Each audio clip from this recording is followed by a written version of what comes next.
Bonjour, donc dans cette vidéo, on va voir comment installer un IDE, un environnement de développement intégré, pour programmer en langage Python. On va voir l'exemple de trois éditeurs parmi les plus connus. On va voir l'éditeur officiel Python dans sa version 3. C'est très bien que Python est livré en deux versions qui sont développées et mises à jour en parallèle.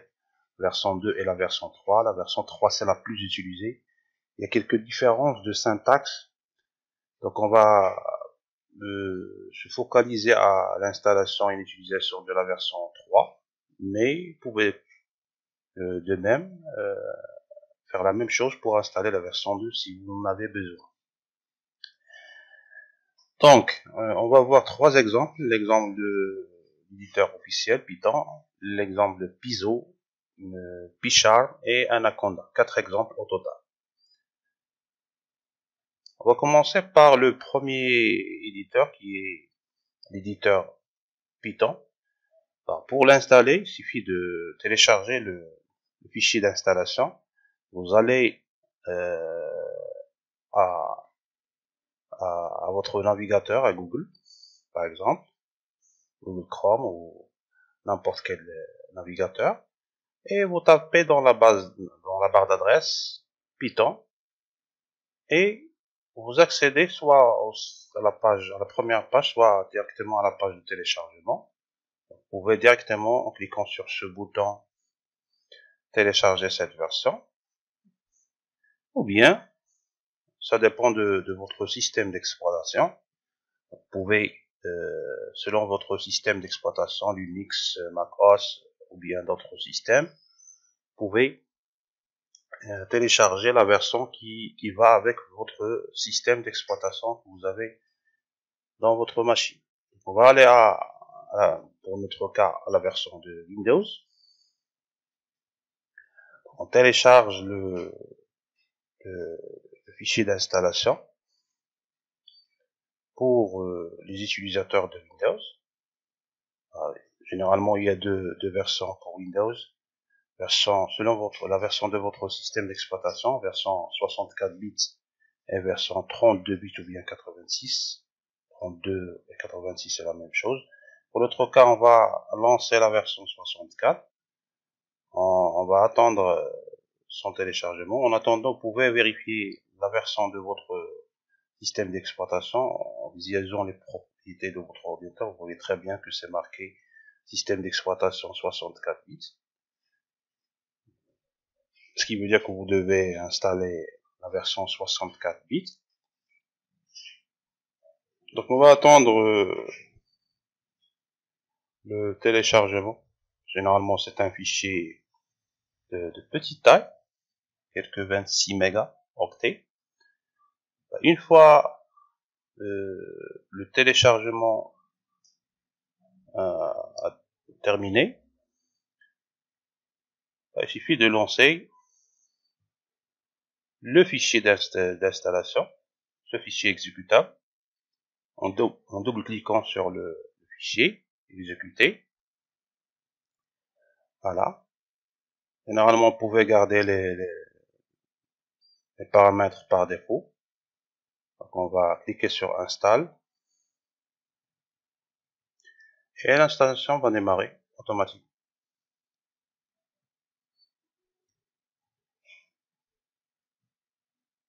On va attendre la fin de l'installation. Selon votre système, les messages peuvent arriver au cours de l'installation, vous invitant à régler quelques paramètres.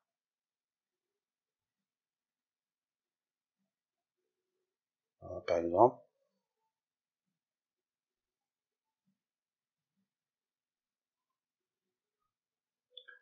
on va ignorer ce message, on va continuer.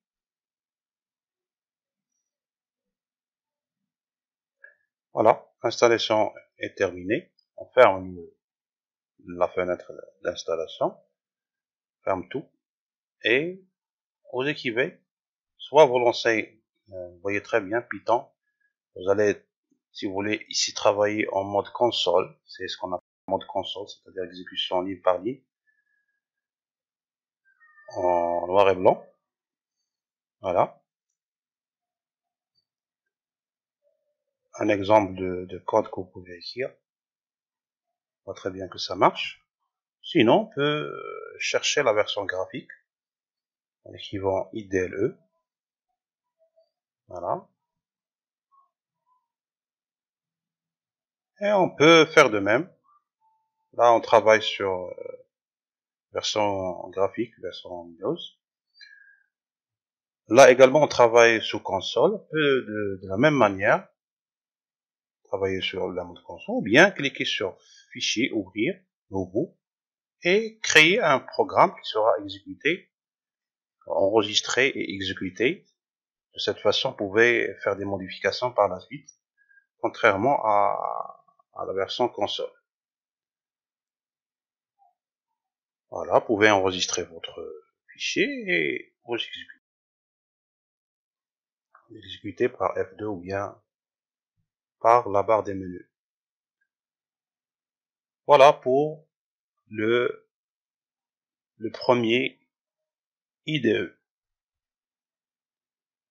La deuxième version, c'est la version Picharm, un autre éditeur qui offre plus de convivialité en termes de visualisation, en termes d'interface graphique. De la même manière, on peut aller à Google, à notre navigateur, et télécharger la version. Vous avez le choix, soit version professionnelle ou version communautaire. On télécharge par exemple la version Community. On cherche à faire du développement Python et non pas créer des pages web et d'autres astuces. Le téléchargement s'est lancé. C'est un fichier un peu plus lourd que le fichier précédent. Une fois le téléchargement terminé, de la même manière, on lance le fichier, on exécute et on va suivre les étapes d'installation de la même manière.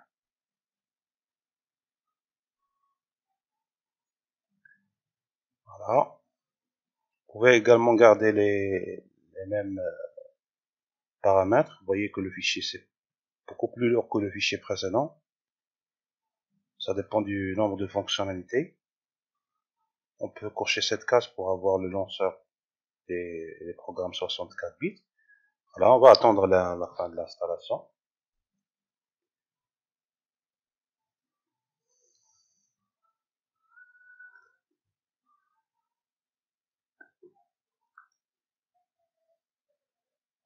Voilà. Ça ne doit pas prendre beaucoup de temps en fonction des performances et des paramètres de votre configuration de votre ordinateur.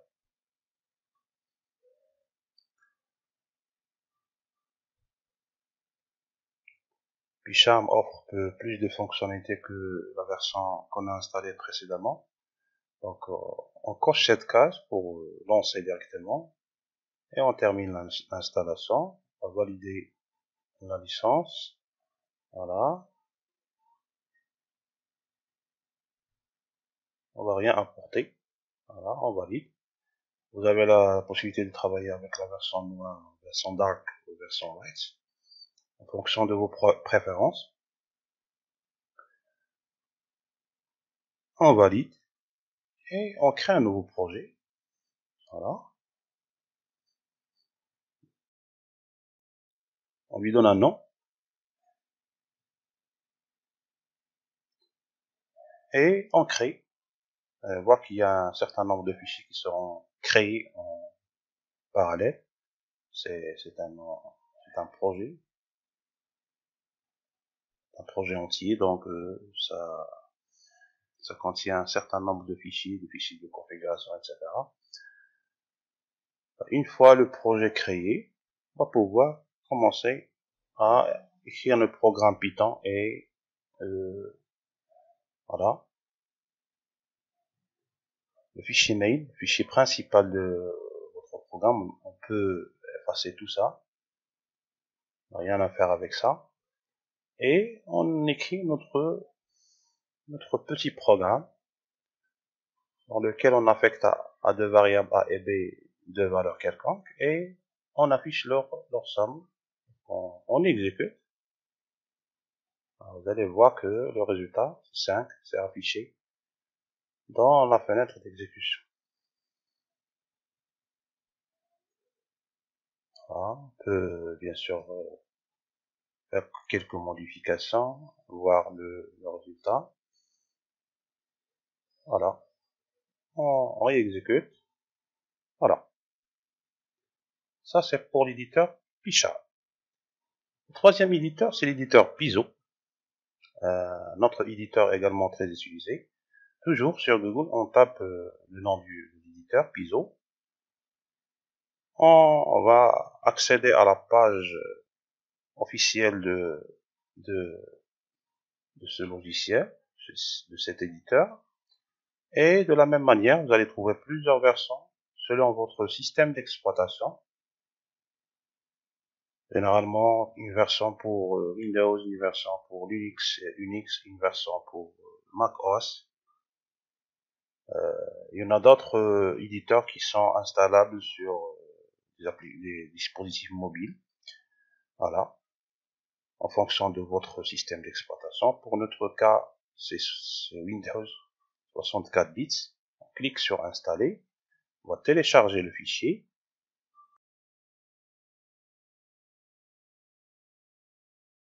C'est moins lourd que la version Pichat.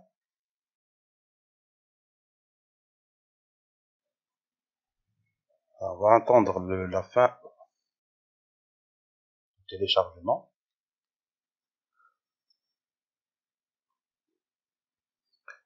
Une fois c'est fait, on va procéder de la même manière, avec les mêmes étapes.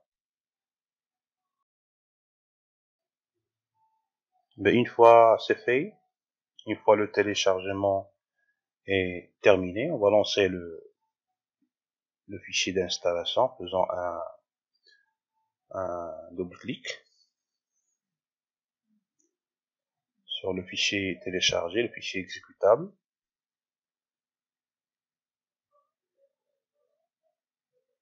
Voilà.